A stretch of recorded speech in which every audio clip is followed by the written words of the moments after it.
भारत के इतिहास में वीर योद्धाओं को तो याद किया जाता है, लेकिन बात जब देश की वीरांगनाओं की आती है तो रानी लक्ष्मीबाई जैसे एक या दो नाम ही हमारे ख्याल में आते हैं।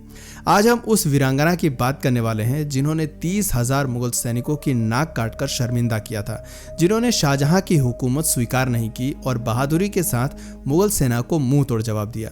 ये कहानी है रानी कर्णावती की, जिन्हें उत्तराखंड की रानी लक्ष्मीबाई और नाक काटी रानी के नाम से भी जाना जाता है। रानी कर्णावती के अदम साहस और बहादुरी के गाथा के कारण ही मुगल बादशाह कभी भी गढ़वाल को जीतने में सफल नहीं हो पाए। गढ़वाल की किंवदंतियों में आज भी रानी कर्णावती का नाम गर्व के साथ लिया जाता है। बैटल ऑफ श्रीनगर में रानी कर्णावती ने अपने युद्ध कौशल से विशाल मुगल आर्मी को पराजित किया था। आइए ऐसी महान वीरांगना की कहानी को डिटेल में जानते हैं। साल 823 ईस्वी में राजा कनकपाल ने गढ़वाल साम्राज्य की स्थापना की थी। पहले देवलगढ़ इस साम्राज्य की राजधानी थी, लेकिन बाद में श्रीनगर को नई राजधानी बना दिया गया। यहाँ पर आप कंफ्यूज न हो, हम लोग कश्मीर के श्रीनगर की बात नहीं कर रहे हैं, बल्कि उत्तराखंड में गढ़वाल के पास स्थित श्रीनगर शहर की बात कर रहे हैं। इस शहर के आसपास पहले के समय में सोने और चांदी की माइंस भी हुआ करती थी और ये एक समृद्ध साम्राज्य हुआ करता था। साल 1622 में राजा महिपत शाह गढ़वाल साम्राज्य के राजा बने।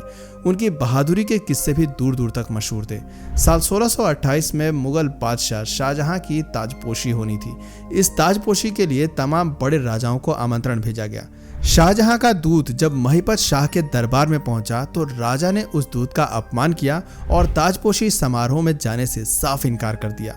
वो जानते थे कि इस कार्यक्रम में सम्मिलित होने का मतलब है कि हम शाहजहां की गुलामी स्वीकार कर रहे हैं। महिपत शाह के न आने की खबर शाहजहां तक पहुंची तो उन्होंने ठान लिया कि वो गढ़वाल साम्राज्य पर चढ़ाई जरूर करेंगे।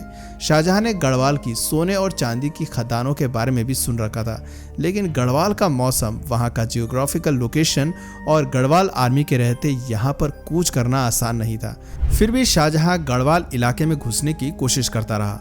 साल 1631 में कुमाऊं वॉर में राजा महिपत शाह जख्मी हो गए और ज्यादा घाव के कारण उनकी मृत्यु हो गई। उनके बाद 7 साल के कुंवर पृथ्वीपत शाह को गढ़वाल का नया राजा बना दिया गया।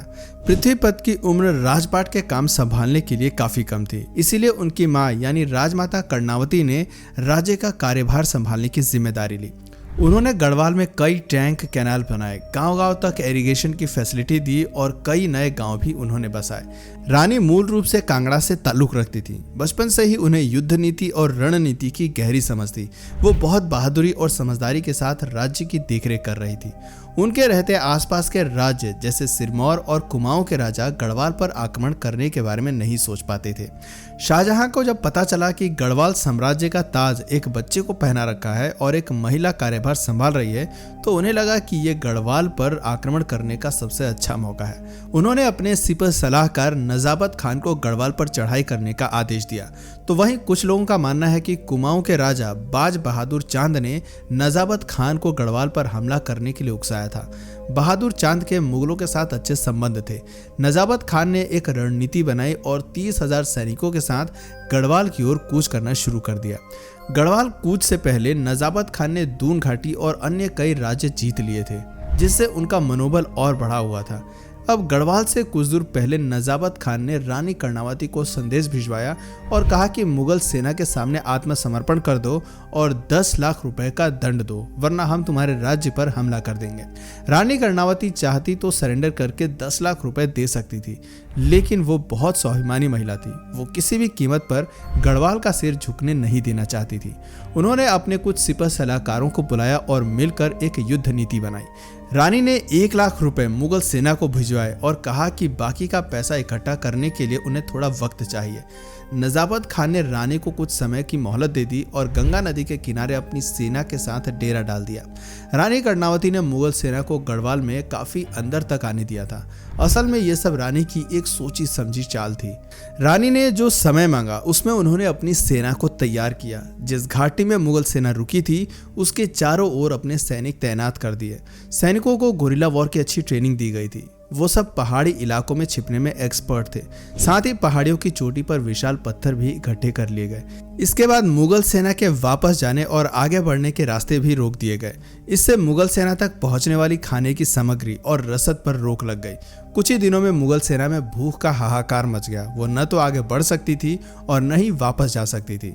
फिर एक दिन अचानक गढ़वाली सैनिकों ने मुगल सेना पर हमला कर दिया। पहाड़ की चोटियों से मुगल सेना पर पत्थर गिराए गए, साथ ही गोले बारूद और तीरों की बरसात भी मुगल सैनिकों पर कर दी गई। कई सैनिकों की मौके पर ही मौत हो गई और हजारों सैनिक घायल हो गए। मुगल सेना जहां रुकी थी उसी स्थान पर आज लक्ष्मण झूला बना हुआ है।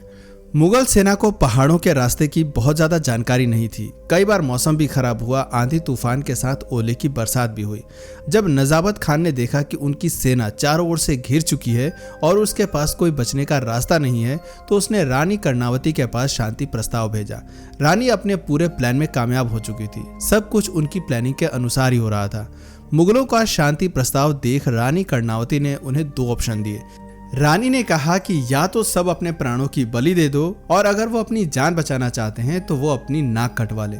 मुगल सैनिकों को अपनी गर्दन या नाक में से किसी एक चीज को चुननी थी। नजाबत खान सहित सभी सैनिकों ने जान बचाने के लिए नाक कटवाने का फैसला किया। रानी कर्णावती ने एक एक कर सभी मुगल सैनिकों की नाक काट दी। एग्जैक्टली कितने मुगल सैनिकों की नाक काटी गई थी इसको लेकर अलग अलग राय है। कुछ इतिहासकार इसकी संख्या 800 बताते हैं, तो कुछ लोगों का मानना है कि 10,000 से 20,000 के बीच सैनिकों की नाक काटी गई थी। इसके बाद रानी कर्णावती को नाक काटी रानी के नाम से भी पहचाना जाने लगा। रानी कर्णावती ने सैनिकों की नाक काटकर यह संदेश दे दिया कि अगर वो मुगल आर्मी की नाक काट सकती हैं तो वो उनके सिर भी कलम कर सकती हैं। प्राचीन समय से ही ये परंपरा चली आ रही है कि दुश्मन को नीचा दिखाने के लिए उसकी नाक काट दी जाए। कटी हुई नाक के साथ नजाबत खान और सभी मुगल सैनिक शाहजहां के दरबार में पेश हुए। शाहजहां ये नज़ारा देख गुस्से से आग बबूला हो गया और नजाबत खान से सारे पद छीन लिए और उसे कांगड़ा के मुगल गवर्नर पद से भी निष्कासित कर दिया गया। साल 1740 में लिखी किताब महासिरुल उमरा में लिखा है कि नजाबत खान अपनी ये बेइज्जती बर्दाश्त नहीं कर पाया और उसने आत्महत्या कर ली। इस तरह से गढ़वाल की सेना ने मुगल आर्मी को करारी शिकस्त दी। इसके बाद लंबे समय तक मुगलों ने गढ़वाल की ओर आंख उठाकर भी नहीं देखी।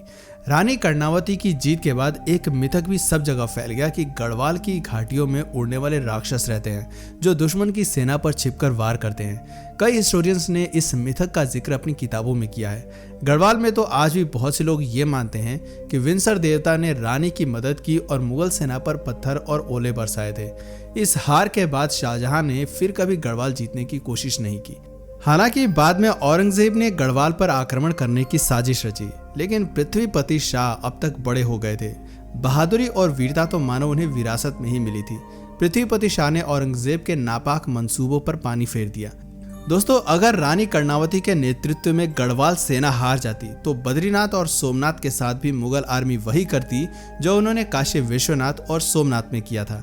रानी कर्णावती की वीरता और बहादुरी की पूरी गाथा इटालियन राइटर निकोलाओ मनिक्सी ने अपनी बुक स्टोरियो दो मोगर में लिखा है। गढ़वाल की एक ऐसी महान वीरांगना के चरणों में कोटि कोटि नमन करते हैं।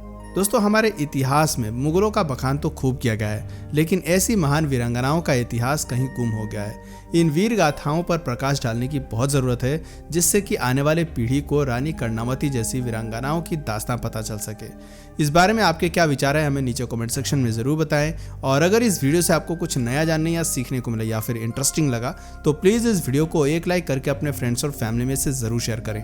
और यदि आप इस चैनल पर नए हैं तो प्लीज़ इस चैनल को सब्सक्राइब करके बेल नोटिफिकेशन आइकन को ऑन कर लीजिए, ताकि हमारे आने वाले वीडियोज़ आप मिस ना करें। मिलते हैं फिर किसी वीडियो में नए टॉपिक के साथ, तब तक के लिए नमस्कार।